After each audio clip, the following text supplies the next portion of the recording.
It's populist nationalists versus elite globalist. Loomer's on here. She's banned. They're trying to ban Gavin Wax. You're going to be banned eventually by the free speech absolutist. So, the Young Turks just dropped something insane about the new MAGA civil war that's breaking out. Elon Musk and Vivek are getting absolutely destroyed by Trump's base over H-1B visas, and Steve Bannon just called them all nerds who can't take criticism. But this isn't just about immigration.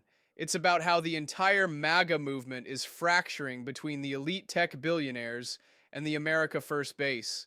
I'm going to add my thoughts throughout, and I need you guys to drop your thoughts on this all down below. Let's expose what's really happening together.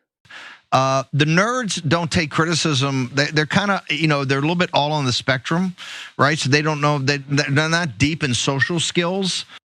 So that is Steve Bannon joining into the, I thought it was already going, the civil war on the right, but it seems to be expanding even throughout today between like the longtime MAGA hardcore base and then some of the newer MAGA, the techie billionaire MAGA.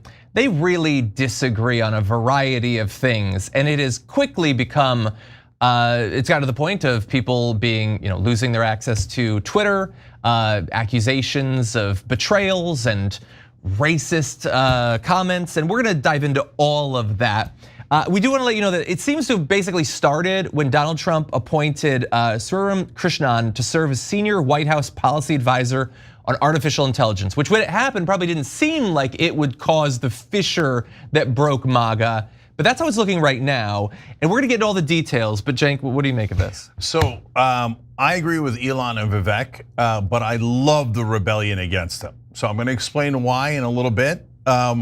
And as we were talking, Elon Musk just liked my tweet on this, like right now on the show. And I'm going to tell you why he liked it once we get to that part of it. Hold up, let me connect these dots for you. Notice how this keeps happening? Every time the MAGA elites show their true globalist colors, the base turns on them. This isn't just about H-1B visas. This is about the mask slipping. Even though I'm criticizing him in parts, because what's most interesting, guys, is the fissures, is the divisions within the right wing. And that's what makes this story amazing. Yes. So more details. Agree. You'll criticize him in part. I will do all of the rest of it because I long for a day in which we no longer have to know that he exists. But for now we do. But let's jump back to the new advisor for artificial intelligence and why it caused all of this issue. So Krishnan is an Indian American entrepreneur, has previously worked in a number of different major tech companies, Microsoft and Twitter and Yahoo and Facebook and Snap. So kind of all of them, I guess. He's a United States citizen, by the way. That will be either ignored or lost on many of the people who want to make this immediately a race thing. But the big issue for him is that he supports using H-1B visas to bring foreign workers in to work based on certain specific skills they have to work in engineering, coding, that sort of thing. And so some of the original MAGA people for whom America First is not a suggestion, it's really a command, we're not happy about this. So Laura Loomer's never gonna miss an opportunity to be involved in some sort of massive racist uproar. So she tweeted, our country was built by white Europeans actually, not third world invaders from India. Again, Jesus. He's a United States citizen. But anyway, it was white Europeans who created the American dream, and we didn't create it so that it could be. Oh, now we're getting to the real story. Laura Loomer going full racist while Elon and Vivek try to defend their corporate interests. The system is exposing itself every single time. Exploited by pro-open border techies like you. P.S. Why are people in India still essing in the water they bathe and drink from? Because if you thought she was gonna get through a tweet without making it real gross, no, that's not gonna happen. So anyway, she goes on to say, don't talk to me as an American citizen about innovation when we actually have running water and indoor plumbing here in America. Perhaps you need to retake your American history class. Do the tech billionaires you work with in Silicon Valley even bother teaching their third world hires about American history anymore?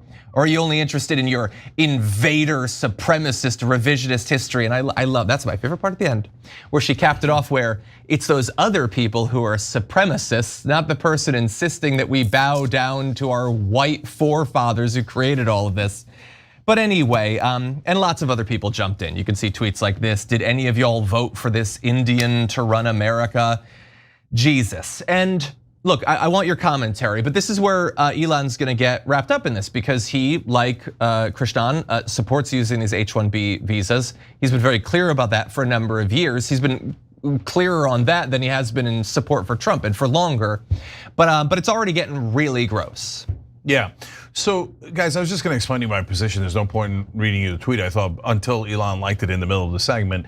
And so the fact that he did is an interesting indication that is actually relevant to the story. So let me read you the tweet that I did before the show.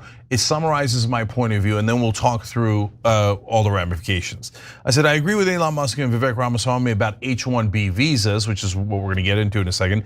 But I love the rebellion against them because it shows that MAGA is thinking for itself.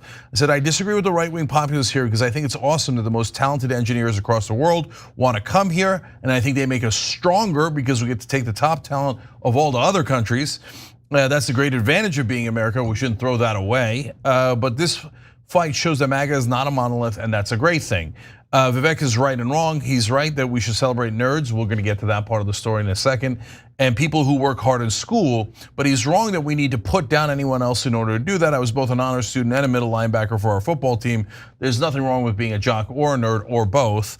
And I said, I can't stand Laura Loomer, and I think her comments about Indians are awful, but I also don't think she should be punished for her comments blocked or unverified, which is another part of the story we're gonna get to. Let the marketplace of ideas sort this out. The forces for good don't need censors to help us. And so, since Elon is being accused of censoring Laura Loomer, the fact that he liked that tweet is interesting. Right? Wait. You're telling me Elon just liked a tweet defending H-1B visas while his own base is revolting? The elite tech billionaires are showing exactly who they really serve. Might be lost on him. I don't know. I don't think he's as intelligent as people think he is, but. Okay, that's, look, everything's a possibility, right? And so let me get to the core why I love all of this. Because guys, in the bad old days, whether it was Mitch McConnell as the leader of the Republican Party, or George W. Bush or Dick Cheney, or Donald Trump in his first term, they would just give an order and all the Republicans would go, yes, sir, right? And now orders are given and people go, maybe, sir, but maybe not. And then we get into this giant messy fight. That is way better than one person gives an order, one person is completely in charge, and everybody is in a cult and they do exactly what they're told, right? So this particular fight is already instantly ugly. And so I've been talking about left-wing populism and right-wing populism and how we agree on maybe about 40% of stuff, anti-war, anti-corruption, etc. But there's 60% we don't agree with. This is among the 60% we don't agree with, because there's nothing wrong with H-1B visas. Look, again, here, I'm gonna turn to Ramesh now, because Ramesh, some folks are saying, no, there is something wrong with H-1B visas. It's being applied wrong.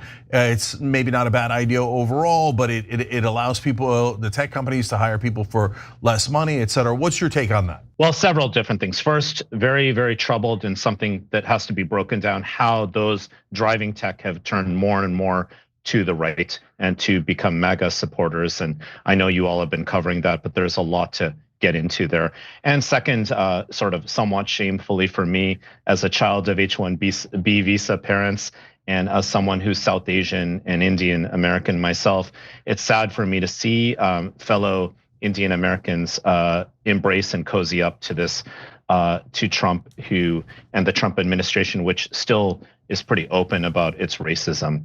That said, the H-1B visa was one of the major fuels by which the US economy was able to boom because of its ability to attract high skill workers from other parts of the world, particularly parts of South Asia, East Asia, and so on.